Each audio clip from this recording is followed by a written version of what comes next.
You are watching Access LaPorte County, Channel 97. Coming up next is the February 15th, 2023 meeting of the LaPorte County Commission.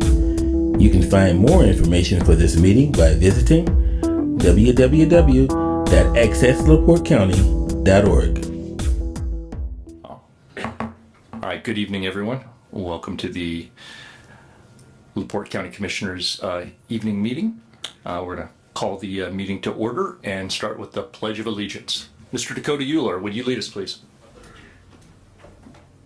I pledge allegiance to the flag of the United States of America and to the republic for which it stands, one nation, under God, indivisible, with liberty and justice for all.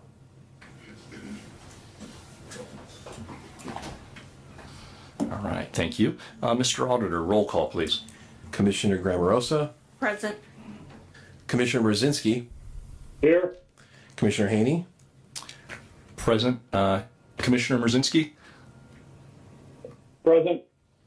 No, you're attempting to attend via Zoom for your fifth meeting in a row here this evening, sir. And And both county policy and state statute prohibit that. you made to read it again. Read the part where it says a medical condition.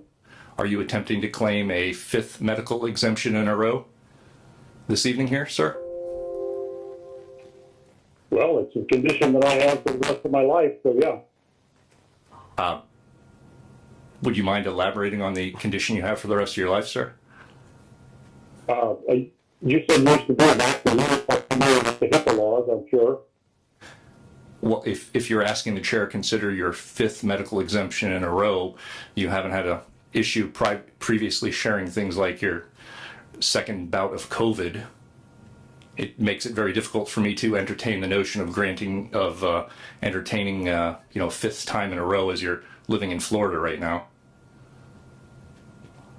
According to the state statute and also the one that you drew up there, that applies to only me and not the other 25 people who were on Zoom last meeting, it says medical condition, which I have. That's for your thing. Well, I'm sorry, Commissioner Mrzinski, but I will not recognize snowbirding as a valid medical excuse for you not to be here this evening. Mr. Auditor, Madam Secretary, please show that Commissioner Mrzinski is not present. Thank you. All right, next we have consider the agenda. Are there any additions, deletions that we need to consider here this evening? All right, hearing none, we'll move on to consideration of approval of the February 1st, 2023 minutes. Motion to approve. Second. Commissioner Mrzinski, you are not present for the purpose of quorum here this evening. Please, if you have anything to say, you're more than welcome to speak during public commentary. Otherwise, you are not eligible to vote in this meeting. Thank you, sir. I will second that. You're not my boss. I am participating in the meeting as a commissioner as per the ordinance established by the state and also by your, I don't know what you want to call it. As per those rules. Yes, and as the chair, I've already contacted. You're not my boss. Commissioner Mrzinski, it's cute you have this opinion, but unfortunately, both the state Public Access Council as well as our legal counsel have both confirmed with it is the chair's prerogative to allow or disallow medical exemption. And as I've stated, snowbirding or living out of state is not a legitimate medical excuse for not being present at this meeting. That's not my excuse. My excuse is a medical condition. And the chair is not going to recognize that here this evening. You are not present for the purposes of quorum. If you have anything to say, you can speak during your 3 minutes during public comment. Otherwise, please refrain from commenting just like any other member of the public would. Thank you, sir. This evening, next, did we call a vote on those meeting minutes? I know I seconded it. It has been moved and seconded, and I believe this is time for discussion. Okay. Is there a discussion for approval of the February 1st, 2023 minutes? No. No? Okay, all right. Then we'll call for the vote. All those in favor? Aye. Aye. Thank you. Next, we have public comment. Are there any members of the public who would like to speak? Yes, sir, please come up and approach the podium. We do have claims. We can do them after or before. Oh, that's right. 6. Oh, yes, I did skip claims. If you would just give us just one moment, sir, you'll be next.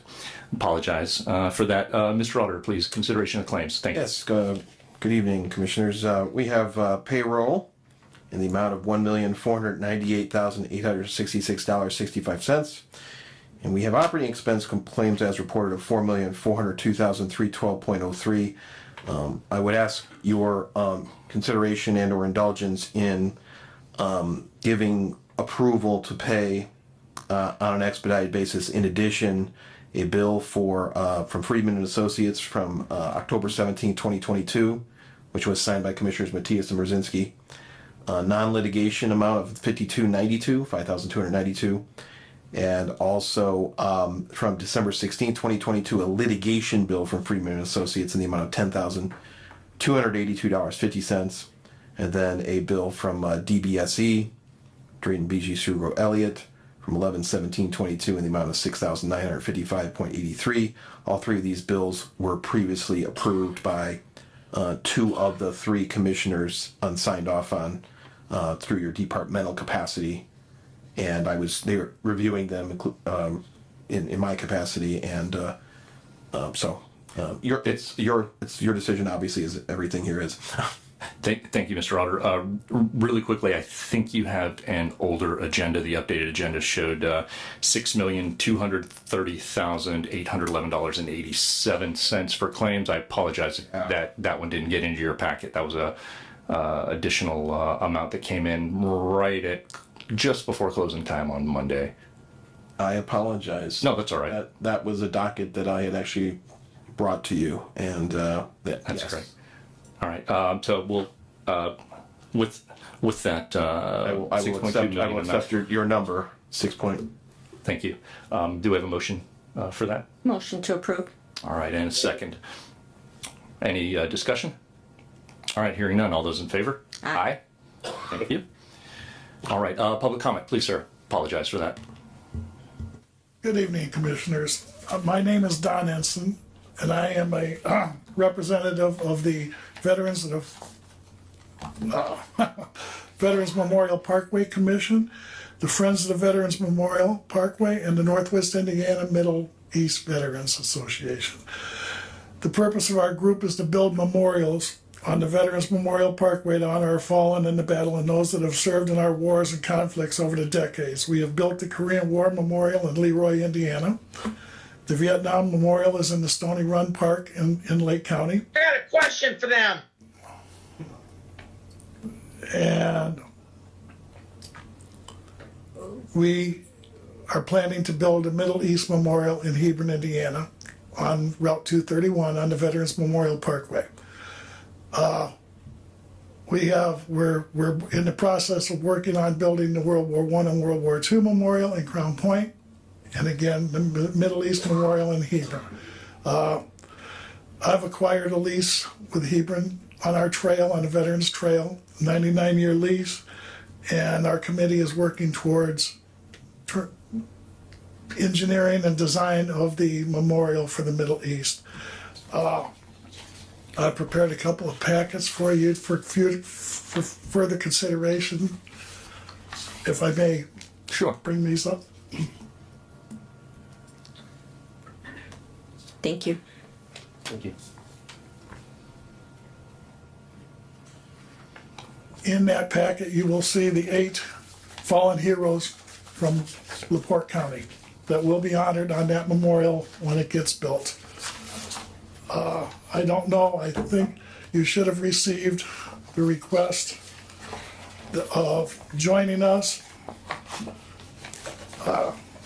with a donation towards helping us work towards the engineering of the memorial. Porter County has joined us, Stark County has joined us, and I would ask that you consider us.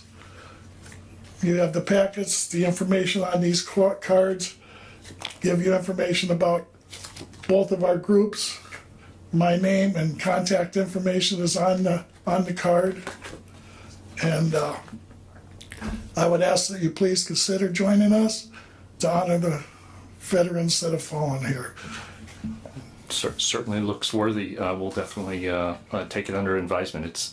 And I didn't realize you guys were doing this. It's nice to see. yeah, we're working towards it. We were able to build, as the Cardinal explained, in 1999, we were able to build the first mile of the trail. We were one of the first recipients of Governor Holcomb's next mile trail grants. We were one of 17 in the first round that were able to get that. So we really are working hard towards this. I appreciate your time and allowing me to speak. And if we would come up on the agenda again or sometime in the future as you consider us, appreciate someone letting me know, and I will gladly come before you and speak. And whatever. And the Fallen Heroes apologize that they couldn't be here tonight. The Fallen Heroes group, they wanted to be here with me, but other things have conflicted. So gladly return because we need your help. All right. Well, thank you, and I appreciate you bringing this to our attention. I wasn't aware of it. Thank you. Thank you very much. Appreciate it. All right. Anyone else for public comment?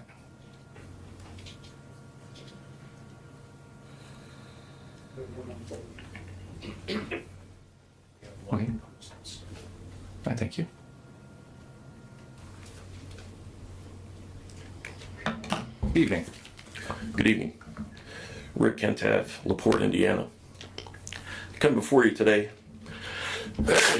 to speak to you about my concerns with the contract that you signed with AME Consulting. I have the report here that was generated for the 2022 annual report from the Office of Community and Economic Development. I reviewed this report and looks like we had a pretty good year last year. Says there was $17 million in capital investment within our county. And I see that we let go 3 people from that board. Mr. Mike Seitz, Tony Rodriguez, and a Bailey McGrath. And their salary for 6 months was about $110,000 for 3 people. If I'm not mistaken, I believe the contract for AME Consulting is $100,000 for a Mr. Paul Vincent for 6 months. If I'm not mistaken, Mr. Paul Vincent has his family moved out to South Carolina. His kids are enrolled in the schools out in South Carolina. If I'm not mistaken, Mr. Vincent wasn't even here on February 1st when you approved his contract. So I'm trying to figure out how the taxpayers of LaPorte County are getting the most bang for their dollar when we lost 3 people that were getting paid $110,000 for 6 months at a time, to pay one person whose family doesn't even live in LaPorte County. He doesn't even own property in LaPorte County. We're going to pay this guy $100,000 for a 6-month contract. And we lost 3 people that we were paying $110,000 for 6 months. The report that I see here looked pretty decent to me. And if I'm not mistaken, Mr. Haney, who's also our county commission president, is now the president of the Economic Development Commission. And in the Inside Indiana Business report here that was published on January 30th, comments attributed to Mr. Haney, and I quote, "LaPorte County has languished for too long. Now, for the first time in a long time, we're finally opening up the county to make a much more conducive environment for economic development." Mr. Haney said previously, involved in areas like recruitment, infrastructure development, and planning, they work separately, which caused delays in getting projects started and completed. He says, it's time for LaPorte County government to start thinking more like a private company where we need to see results, said Haney. We need to see things more focused and not tolerate some of the stagnation and just poor performance.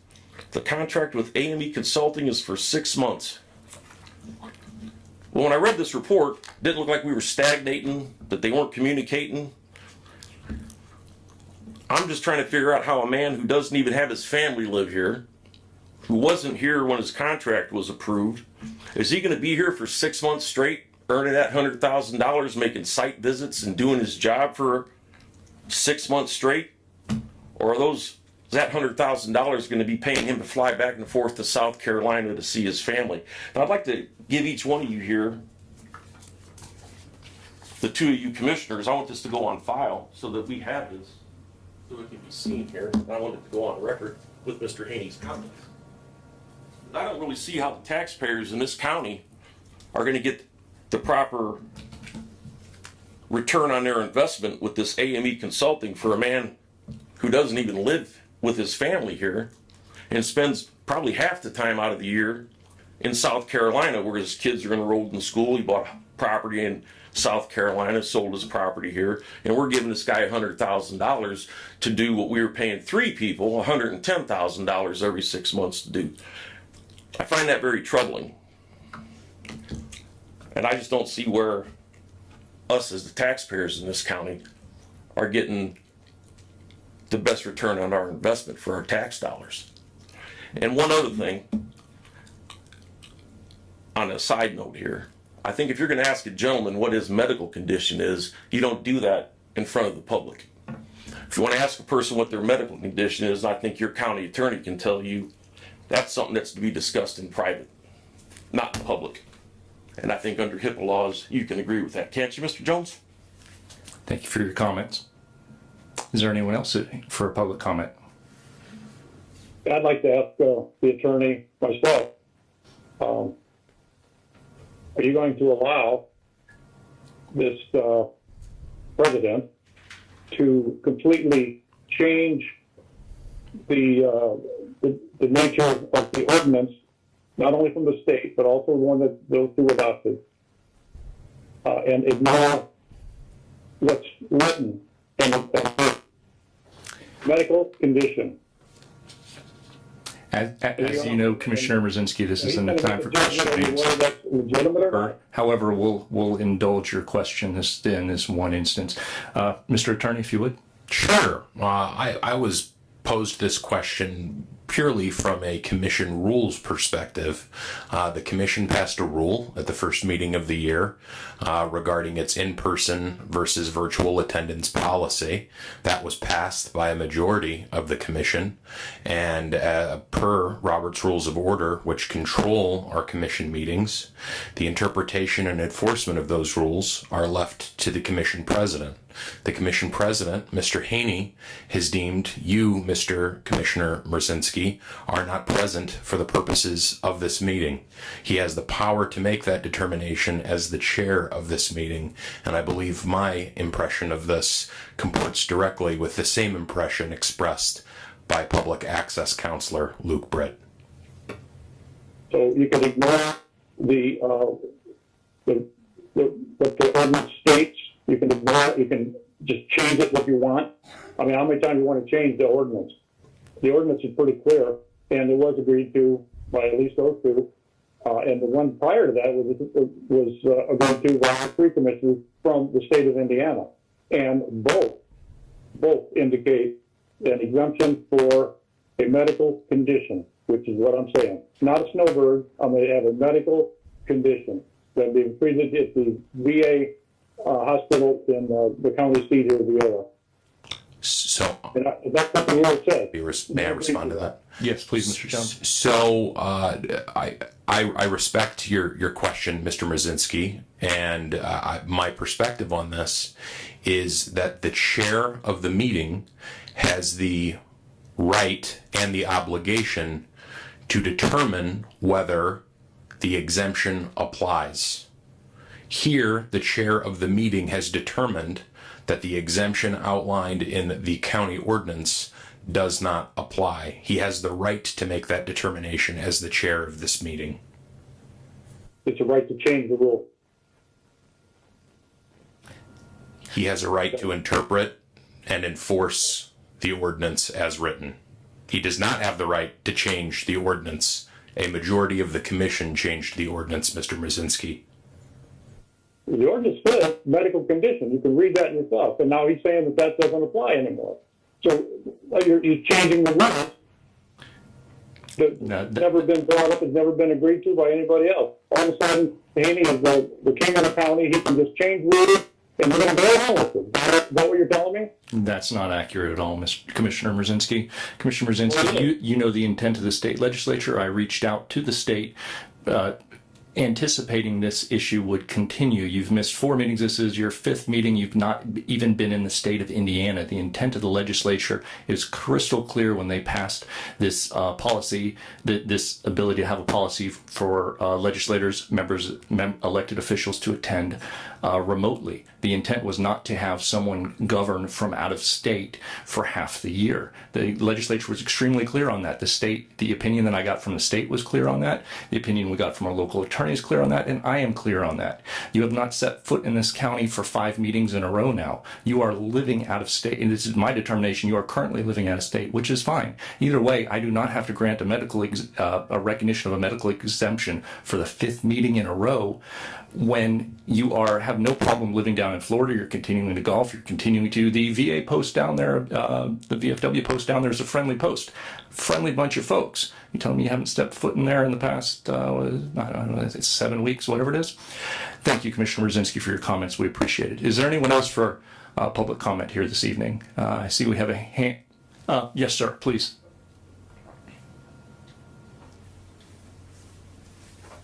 George Callis, Tornado Drive. Back in July, I asked the commissioners to have an open meeting to everybody so it's question and answer, because I know tonight's not a question and answer. And I did get a department head to sit down with me for an hour and a half, and I got a councilman to sit down for an hour and met me, ask all kinds of questions. So I was just wondering if that's going to happen again, because the first week in January, a gentleman asked for it. And the second meeting in January, another gentleman asked for it. So that's like 3 of us have asked, let's just sit down and yak a little bit, okay? That's the side. And I don't know why, but the Rolling Prairie and the Franklin Street Bridge are a thorn in my butt, and they have no reason to. But all I want to do is, it's $2.5 million sitting in Rolling Prairie doing absolutely nothing because it's not open yet. So maybe we get a little update on what's happening there? And is the bridge going to be repaired by, was it March 15th? Or that's all. Just an update on that, and maybe consider an open forum for yakking questions and answers. Okay? That's all. Thank you. The bridge will be opened on time, and as soon as the facilities are done being constructed and they're ready for occupancy, they'll be occupied and rolling Prairie as well. Anyone else here this evening for public comment? I see we have a gentleman online. Looks like Mr. Borton. Yeah, can you hear me? Yes. Okay. Mike, this is Daryl Borton from Michigan City. I don't understand why you guys are denying Rich from doing his job. That's denying the taxpayers who elected him to do his job.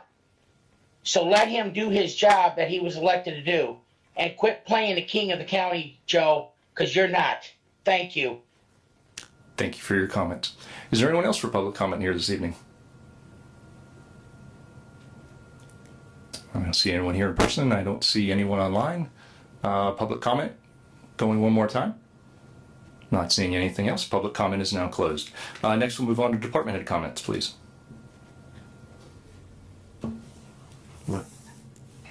Commissioners, if I may, rather than coming up to the podium, or I certainly could, but I think it's better to do it from this location. I would like to introduce the woman sitting next to me, who is Rhonda Graves, who is my new Chief Deputy Auditor.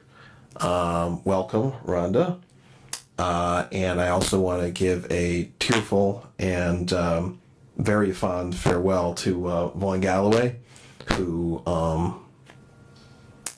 I love dearly, and who gave fantastic service to the auditor's office. Vaughn did a fantastic job, selfless service, integrity, no politics, no drama, honor, respect, and he was a model of self-discipline to me, and I'm sure you will be likewise. So welcome, Rhonda, and thank you so much, Vaughn, who continues on in a different capacity with LaPorte County. So Thank you. Welcome aboard. Yeah, welcome aboard. You come with a wealth of experience. Good to have you, and best wishes to Mr. Galloway. Very good. Mr. Specky.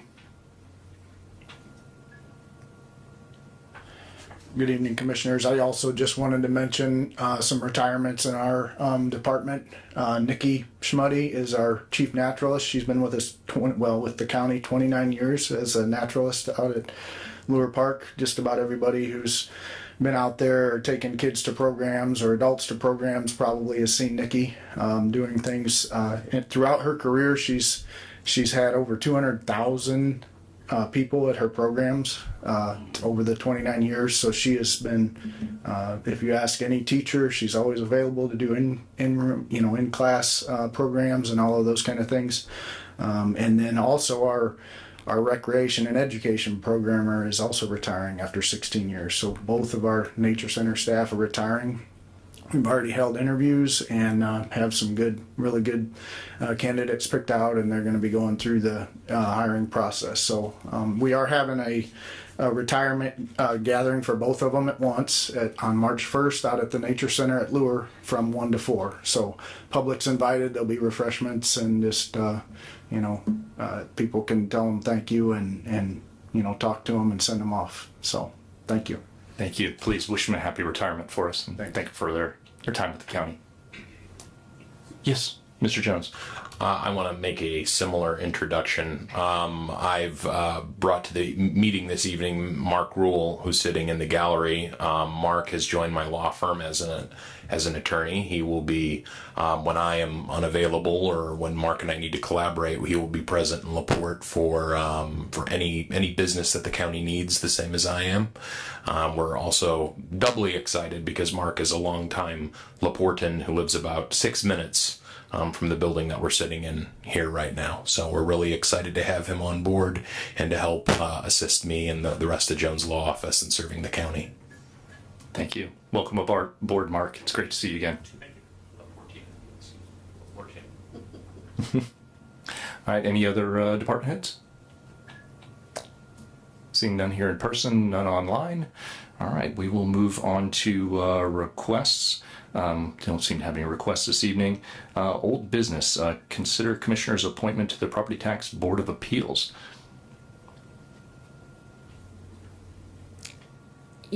I think we need to hold off on that one because there were some questions about the individual that we had and whether they lived out of state or not, and whether.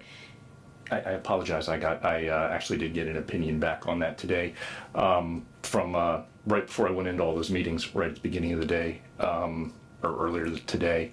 And as a freeholder, he is entitled as a freeholder and as a certified level 3 assessor.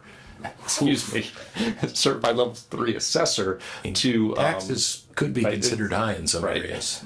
Yes. He is qualified to do that. He is. I apologize. I didn't share that with you. They came through this afternoon, and I went into This is actually research performed by Mark today on this issue.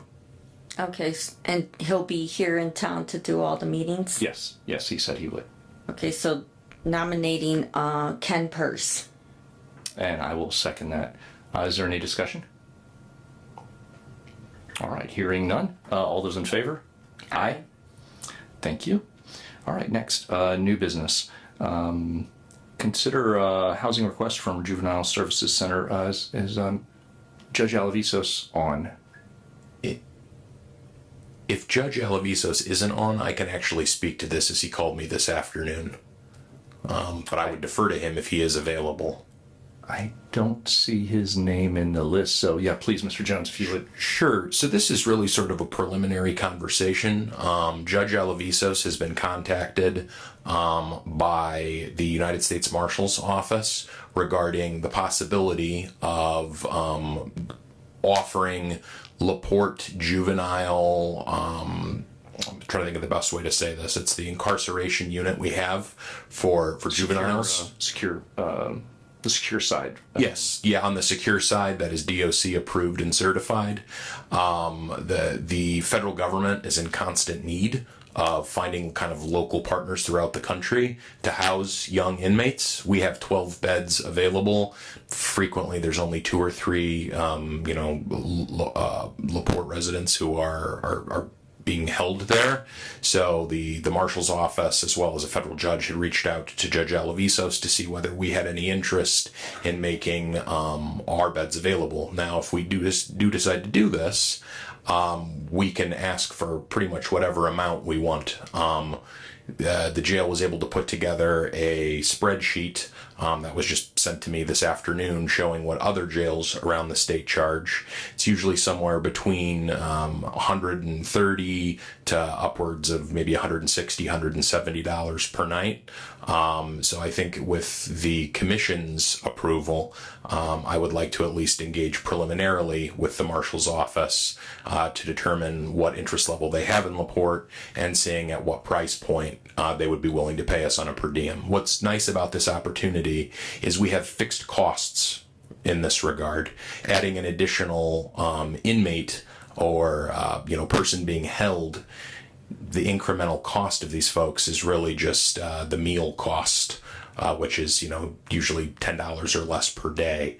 So being able to collect over $100 per night or per day for housing these inmates could be a somewhat lucrative opportunity for the county. We have the excess capacity, so it seems like something that we may want to approach them about. So that is what Judge Alavisos, I believe, would have said. He believes that this is something that is executive authority to engage in this process, so he really just wanted to pass this off to us if the commission was so interested.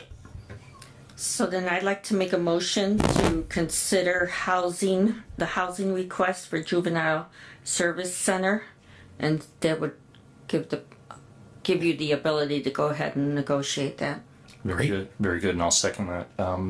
Just for discussion purposes, I did speak with Judge Alavisos on this the other day. He's out of town. Yes, he's in Arizona right now. Yeah, he was going to try and zoom in if he could, but so this was this looks like a good opportunity to both help the community and hopefully get a little bit of funds back that we can use to help better the facility there. So with that, if there's no further discussion, we'll call for the vote. All those in favor? Aye. Opposed? And I will keep both of you and Commissioner Brzezinski abreast of this as my contact with the Bureau of Prisons and U.S. Marshals, continues. Thank you. Thank you so much. Next, we have consider gap compliance statement of work. Mr. Auditor. Excuse me. Commissioners, we've been dealing with Baker Tilly for a few years now as the state increasingly tightened up its requirements for financial reporting purposes, starting with the larger population counties, and we've had to adhere to more stringent reporting requirements to go beyond the basic state requirements in the annual financial report. Baker Tilly has been assisting us in doing that the last few years. We'd like to continue with them. You've been provided their contract. We ask for your consideration. We ask for your support of Baker Tilly. They've done a good job, solid job. They're very professional. The amount is not to exceed $110,000, and that's for the reporting years 2022 and 2023 so we can complete our gap financial statements. These types of financial statements are required these days when you have outstanding bonds or want to sell bonds. They want to see financial statements to comply and comport with what regular corporate America does. So that's the short or long version of it. Motion Question. to approve. All right, and second, and this was reviewed. It was. All right, And it meets my approval. Thank you. all right, thank you. Any further discussion? All right, hearing none. All those in favor? Aye. Thank you. Next, Mr. Auditor, the SCH proposal. SCH is short for Short Elliott and Hendrickson. The consulting firm Damon Suklis has worked for LaPorte County for almost a couple decades now, I think, continually under former auditor Joey Winsky.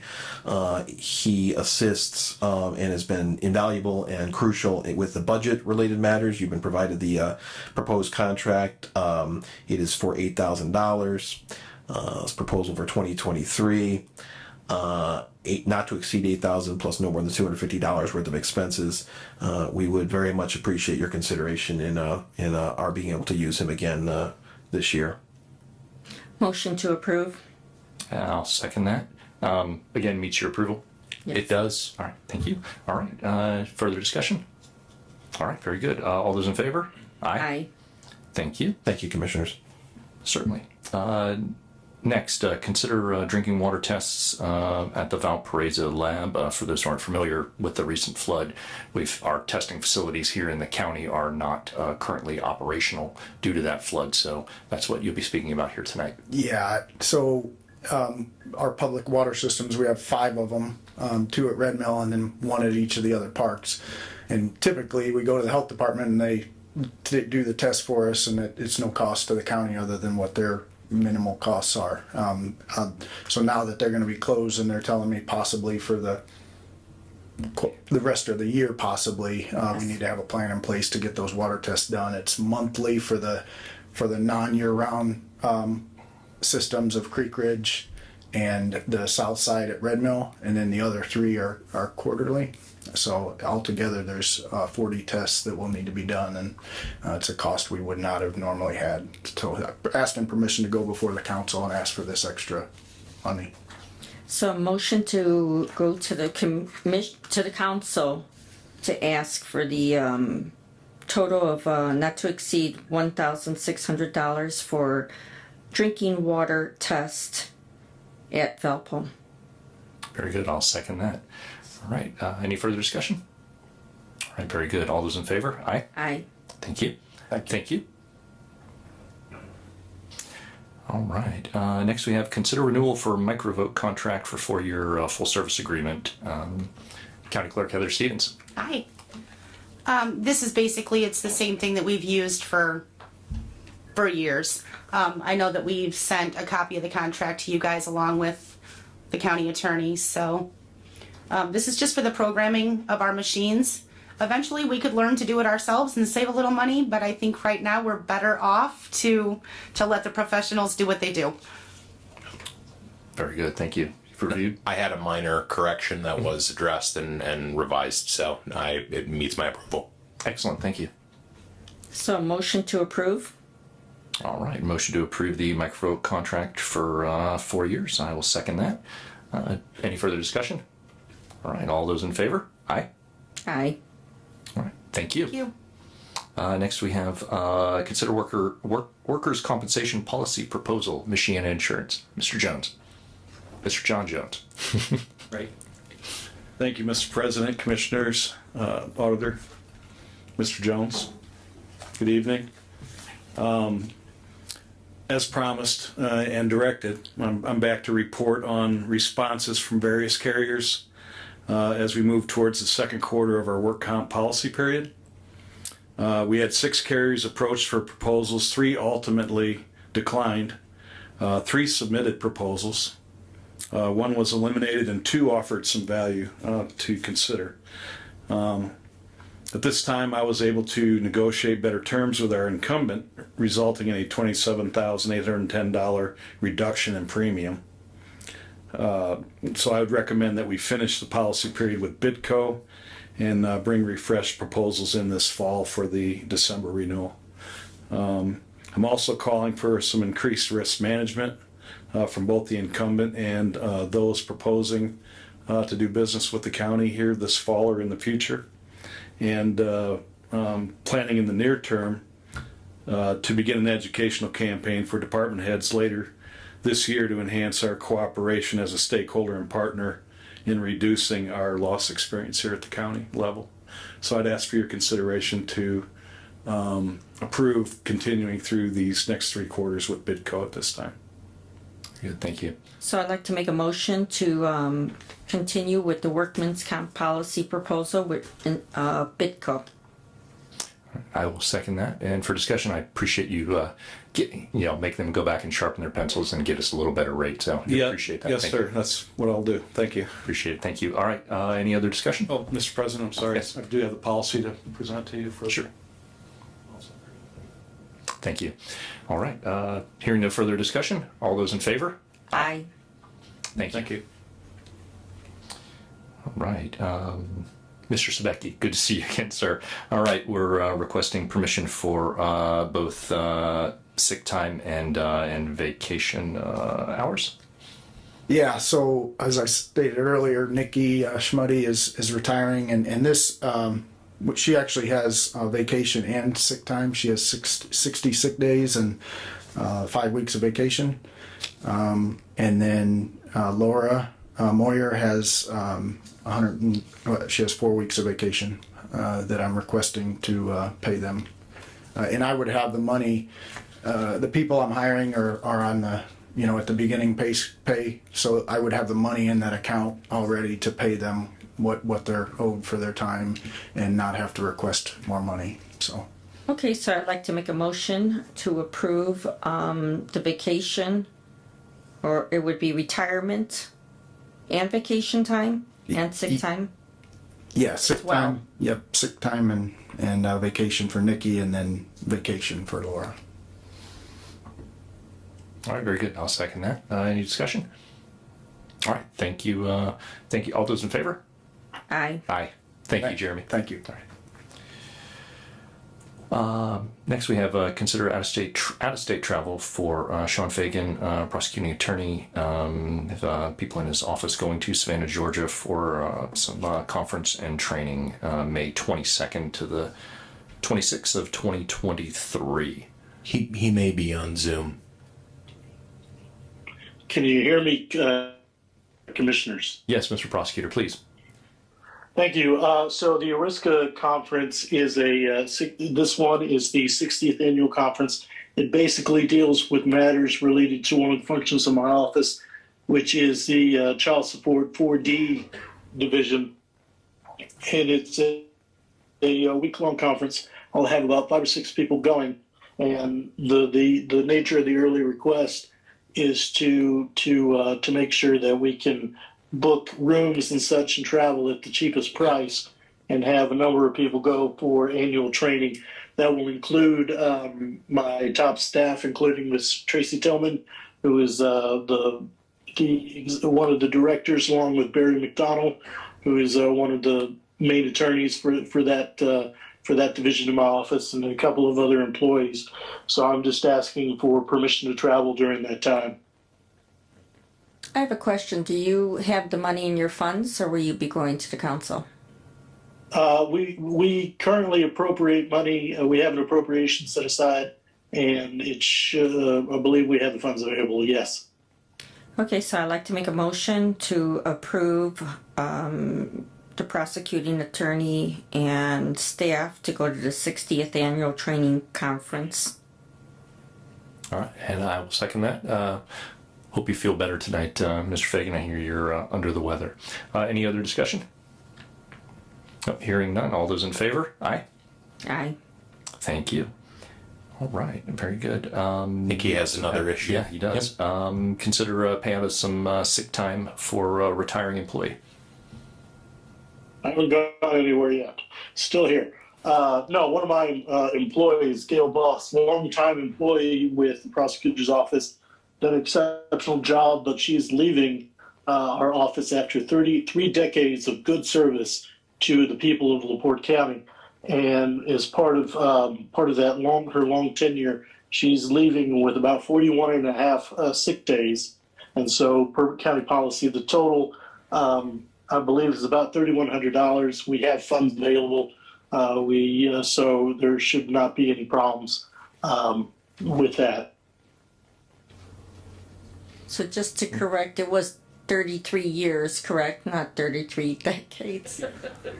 Oh, sorry. Well, 3 decades of... Just know she'd be very old. Very well preserved. She's tough as nails. Tough as nails, but not that old. Okay. No, she's given the people of Port County great service and has been a tireless advocate for victims and their families in LaPorte County for a long time. So, in honor of her service and for her departure, I believe this is a good use of funds. So I'd like to make a motion to pay out 41.5 sick days not to exceed $3,112.50 for Gail Boss from the Victim Advocate Prosecuting Office. All right, I'll second that. Any other discussion? All right, hearing none. All those in favor? Aye. Aye. Aye. All right. Thank you, Mr. Fagan, and please wish her all our best and happy retirement. Mr. Sullivan. Commissioners. Thank you. All right, Mr. Sullivan, our county engineer, consider a right-of-way agreement for Bridge 97. Evening, Commissioners. Evening. Yeah, I'm asking for you to consider signing the LPA addendum to the original LPA agreement for the right-of-way. This is for the right-of-way services for Bridge 97, which is County Road 50 East over the Kankakee River. Just a little information. The total funding for that bridge was $866,000. The county share would be $173,200, which is 20%. Then we had the PE, which is $248,000, and the county share is $47,000. And the right-of-way services, which is this agreement, is $85,25 total, which would be $1,705,000 on the part of the county. And this would be for the, hopefully we're going to get this done in fiscal year 2025. That's the goal. So, Can you just give me the total amount? yeah, I got it written down here. The PE is $248,600. County share would be $49,720. 49,000. 720. And this was approved when we really signed the LPA contract for the bridge. The FHWA requires, a letter of committal before we do that. Okay. The construction and construction inspection total would be for $866,000. And that's our share? No, our share is $173,200, which is 20% of that. Do we have this written down somewhere in the contract? I have contracts on all these. Okay, then I won't need My to break possession. down as long as we have it on file. Yes. So I'd like to make a motion to approve LPA contract for bridge number 97 Very good. And right-of-way agreement. and the And, right-of-way and you've agreement. reviewed this. I sure did, Mr. President, and it meets my approval. Thank you, Commissioner. I do have one question. Sure. In the future, do you want me to directly give these contracts to save you some time to the attorney to review? I've done that in the past, or I can give everything to you as I did this time. It's up to you. If you could actually just do it both at the same time, because otherwise then Absolutely. if I hit reply all and put him in there, then it doesn't get put in, and then I have to forward and make sure it. Yeah. So if you could do both of us at the same time, that'd be perfect. Thank you. Yep, I'll do it concurrently. Then. Thank you. Yep. All right. Thank you so much. Okay, so we have the motion and the second. Any further discussion? All right. All those in favor? Aye. Aye. Thank you. All right, and the last item here on our agenda this evening, consider a resolution opposing the proposed NIPSCO rate increase for electric utility services and filing a resolution with the Indiana Office of Utility Counselor. We have a resolution here before us this evening. There's a few whereases on here. The first one I'm going to abbreviate if that's okay without objection because it goes through the statutory authority of NIPSCO and the regulatory commission. We'll get right into the crux of the matter if that's all right. It's the president's preference, Your Honor. Or Your Honor, excuse me. Wow, it's been a long day. It has been. Thank you, Mr. Jones. All right. Would you prefer to read it or would you like me to? go ahead. Okay. All right. So, whereas the IURC, having held a field hearing on January 4th, 2023, is currently accepting public comments regarding the proposed 16.5% rate hike increase, and whereas the electric rates of NIPSCO are already among the highest of the utilities mentioned on the website of the IURC, and whereas residents of LaPorte County, Indiana are already hard-pressed to pay high electric rates and certainly should not be burdened with a rate increase in these most difficult economic times. And whereas we are concerned that NIPSCO's parent company, NiSource, has looked to NIPSCO electric customers to help subsidize and support other money-losing operations of the parent company. And whereas we would like our sentiments opposing the rate increase be placed on the public record for consideration by the IURC. Now, therefore, be it resolved by the Board of Commissioners of LaPorte County, Indiana as follows. That LaPorte County, Indiana opposes the proposed increase to NIPSCO rates due to the adverse effect it would have on families struggling to pay existing utility bills. 2, that rather than being rewarded for failure, it is time that NIPSCO executives take pay cuts and undertake financially responsible cost-cutting measures instead of seeking a bailout from already overburdened ratepayers. And 3, the Secretary for the Board of Commissioners of LaPorte County, Indiana, is directed to forward a copy of this resolution to public comments of the Indiana Office of the Utility Consumer Counselor via email or via snail mail. The Consumer Services, and it gives the address here. All of this will be passed and adopted this 15th day of February 2023. Mr. President, there's a small typographical thing that I think relates to this being converted between Microsoft Word and Adobe PDF. On number 4 on the first page, it should say modification of the fuel cost adjustment to pass back 100% of off-system sales revenues net of expenses. That 1 period should not be there on the below the 4, and that I00% should be 100%. Yes. Yeah. Very good. With that correction, we have. I'd like to make a motion to approve the opposing proposed NIPSCO rate increase for utility services. Very good, and I will wholeheartedly second that. Any further discussion? All right, hearing none. All those in favor? Aye. All right, thank you. That takes us to the end of our agenda here this evening. Motion to adjourn? Second. All right, and I'll second that. We stand adjourned. Thank you, everybody. Have a good evening.